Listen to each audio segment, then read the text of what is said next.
होर्मुज में घिरा अमेरिका का 5वां बेड़ा, व्हाइट हाउस में आपातकाल मीटिंग। ईरान युद्ध वाकई में इतना ज्यादा खतरनाक हो चुका है जितना पहले कभी नहीं था। 39 दिन में अमेरिका और इजराइल के तूफानी, खूनी और भीषण हमलों से तबाह ईरान को लेकर दुनिया भर के एक्सपर्ट से ही मानकर चल रहे थे कि ईरान ने अमेरिका और इजराइल के सामने घुटने टेकने शुरू कर दिए हैं। 11 और 12 अप्रैल को इस्लामाबाद में हुई अमेरिका और ईरान की शांति वार्ता के बाद जिस तरह से राष्ट्रपति ट्रंप ईरान को दुनिया भर में बेइज्जत करने में जुटे थे, अब उस ईरान ने ऐसा होर्मुज हमला किया है कि पिछले 18 घंटे से ट्रंप की बोलती बंद हो गई है। हालात यह है कि स्ट्रेट ऑफ होर्मुज में ईरान को घेरने के लिए अमेरिका के 5वें बेड़े के जिन 16 युद्धपोतों को लगाया हुआ था वो पूरी तरह से ईरान के टारगेट पर आ चुके हैं। खबर तो यहाँ तक है कि अमेरिका के खुफिया विभाग ने ये दावा किया है कि लगभग 40 दिन के हमलों के बावजूद ईरान के 60% मिसाइल लॉन्चर अभी भी बचे हुए हैं, जिसके दम पर ईरान एक बार फिर से अमेरिका और इजरायली अड्डों पर हमला करने जा रहा है। इधर इजराइल के प्रधानमंत्री नेतन्याहू ने एक ऐसा बयान दिया है जो सुनकर दुनिया हैरान रह गई है। नेतन्याहू ने दावा किया कि अगर हम ईरान पर इस वक्त हमला नहीं करते तो ईरान परमाणु बम बना लेता और इजराइल का वजूद मिटा देता। नेतन्याहू ने यह बताने की कोशिश की है कि ईरान बहुत ही खतरनाक तैयारी कर रहा था, इसीलिए उस पर हमला हुआ है। फिलहाल ईरान ने साफ कहा है कि हम होर्मुज और ईरान के परमाणु मुद्दों को लेकर अमेरिका से तब तक जंग कर सकते हैं जब तक कि हम अपने दुश्मनों को कड़वी हार नहीं दे देते। ईरान का होर्मुज हमला शुरू, घिर गया अमेरिका का 5वां बेड़ा। ताजा रिपोर्ट्स के अनुसार ईरान की रिवॉल्यूशनरी गार्ड्स यानी IRGC ने होर्मुज को फिर से पूरी तरह कंट्रोल में कर लिया है। ईरान ने धमकी देते हुए कहा कि जब तक अमेरिका ईरानी बंदरगाहों की नौसैनिक नाकेबंदी नहीं हटाता तब तक कोई भी जहाज यहाँ से गुजर नहीं पाएगा। इस वक्त अमेरिकी नौसेना के 5वें बेड़े ने ईरान के खिलाफ समंदर में 3 घेरे बना दिए हैं ताकि ईरान को घुटनों पर लाया जा सके। लेकिन ईरान ने अब ऐसा पलटवार किया है जिसकी कल्पना अमेरिका ने नहीं की थी। अमेरिकी नौसेना के 5वें बेड़े यानी 5th फ्लीट ने 13 अप्रैल 2026 से ईरान के प्रमुख बंदरगाहों जैसे बंदर अब्बास, चाबहार और बुशहर की जो घेराबंदी शुरू की थी, अमेरिका ने ईरान के तटों को 3 स्तरों में बांटा है ताकि कोई भी ईरानी जहाज बाहर न निकल सके। पहली परत आउटर रिंग, विमान वाहक पोत USS अब्राहम लिंकन और उसके स्ट्राइक ग्रुप के युद्धपोत जो लंबी दूरी की मिसाइलों और विमानों से निगरानी कर रहे हैं। दूसरी परत मिडिल रिंग, अर्ली बर्ग क्लास के गाइडेड मिसाइल डिस्ट्रॉयर्स जो किसी भी संदिग्ध हलचल को रोकने के लिए तैनात हैं। तीसरी परत कोस्टल रिंग, मानव रहित समुद्री ड्रोन और छोटे पेट्रोल वेसल्स जो सीधे ईरान के बंदरगाहों के मुहाने पर नजर रखे हुए हैं। अब ईरान ने घेराबंदी को तोड़ने के लिए अपनी पारंपरिक नौसेना के बजाय असममित रणनीति का इस्तेमाल शुरू कर दिया है। ईरान ने इस अभेद्य घेरे को तोड़ने के लिए हमले के लिए मास्टर स्ट्रोक प्लान बना लिया है। मच्छर बेड़ा, ईरान के पास हजारों की संख्या में छोटी, तेज और फुर्तीली नावें हैं।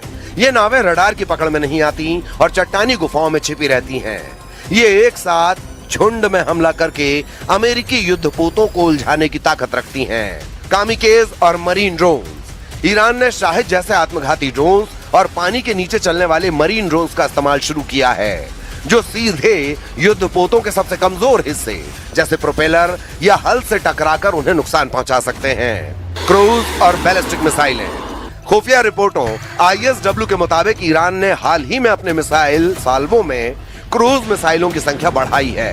हज कासिम जैसी मिसाइलें जिनकी रेंज 1400 किलोमीटर है, गहरे समुद्र में खड़े अमेरिकी बेड़े को निशाना बना सकती हैं। स्मार्ट माइंस, ईरान ने होर्मुज में ऐसी माइंस बिछाई हैं जो केवल खास तरह के इंजनों की आवाज सुनकर फटती हैं। दावों के मुताबिक अमेरिकी सेंट्रल कमांड यानी सेंटकॉम ने जो 16 युद्धपोत ईरान को घेरने में लगाए वो अब ईरान के टारगेट पर आ चुके हैं और अब इसीलिए सिचुएशन रूम में ट्रंप ने टॉप कमांडर और जनरलों के साथ मीटिंग की है जिसमें ईरान पर बड़े हमले की तैयारी हो रही है।